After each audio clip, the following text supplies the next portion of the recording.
அதாவது திமுக கூட்டணியில் தொடர்ந்து குழப்பம் நிலவி கொண்டே இருக்கிறது. எடப்பாடி அவர்கள் பொங்கல் விழாவில் சொன்னதைப் போல காங்கிரஸ் எல்லாம் திமுக விட்டு விலகி போய்விடுமோ என்கிற நிலைதான் இன்றைக்கு அந்த கூட்டணியில நிலவி கொண்டிருக்கிறது. ஏதோ ஒரு காரணத்தை சொல்லி அவரெல்லாம் ஒட்டி கொண்டிருக்கிறார்கள் என்றுதான் சொல்ல வேண்டும். அந்த கூட்டணி ஒரு கொள்கை கூட்டணியாக நிச்சயமாக அந்த தேர்தலில் இருக்க முடியாது.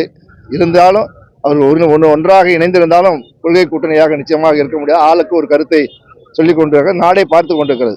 அதிமுக கூட்டணியை பொறுத்தவரை அதிமுக, பாரதிய ஜனதா போன்ற கட்சிகள் எல்லாம் இணைந்து, பாமக போன்ற கட்சிகள் எல்லாம் இணைந்து இன்றைக்கு கூட்டணி அமைத்திருக்கிறது.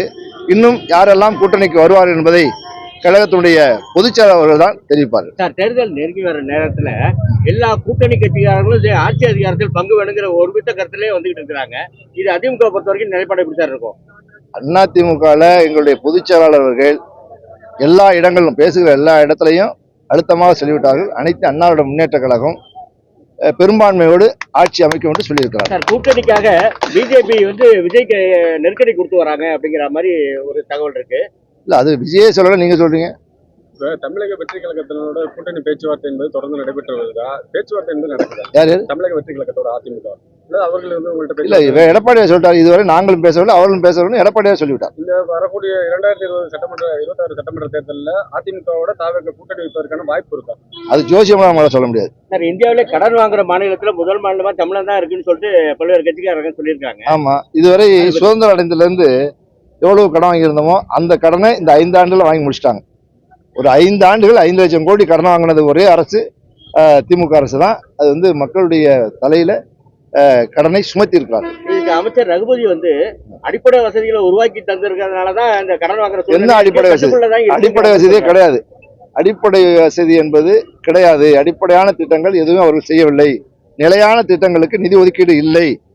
அதுதான் எடப்பாடியாருடைய குற்றச்சாட்டு, கழக பொதுச்செயலாளருடைய குற்றச்சாட்டு. அதுதான், இவ்வளவு பெரிய கடனை வாங்கியிருக்கீங்க, இவ்வளவு பெரிய வருமானம் கொண்டிருக்கிறது, இதற்கெல்லாம் நிலையான திட்டங்கள் என்ன என்பதுதான் அவருடைய கேள்வியா இருக்கு. அதுக்கு பதில் சொல்லாம நாங்கள் நிலையான திட்டத்தை தந்தோம், நிலையான திட்டத்தை சொல்லிக்கிட்டு தான் இருக்காங்களே, அதுக்கு உரிய பதில் அவங்க அளிக்கவில்லை. டெல்லியிலேருந்து வரக்கூடிய பாஜக மூத்த தலைவர்கள் வரும்போதெல்லாம் சொல்றாங்க, தமிழகத்துல அதிமுக முதலமைச்சர் வேட்பாளர் எடப்பாடி பழனிசாமி, அதே நேரத்தில் கூட்டணி ஆட்சி தான் தொடர்ந்து சொல்லிட்டு அதுக்கு எதிர்கட்சியினரும் தொடர்ந்து சொல்றாங்க. இதே மாதிரி அவங்களுக்குள்ளே ஒற்றுமை இல்லாம இருக்கு அப்படின்னு சொல்றாங்க. இல்ல, எதிர்கட்சி அப்படிதான் சொல்லுவாங்க.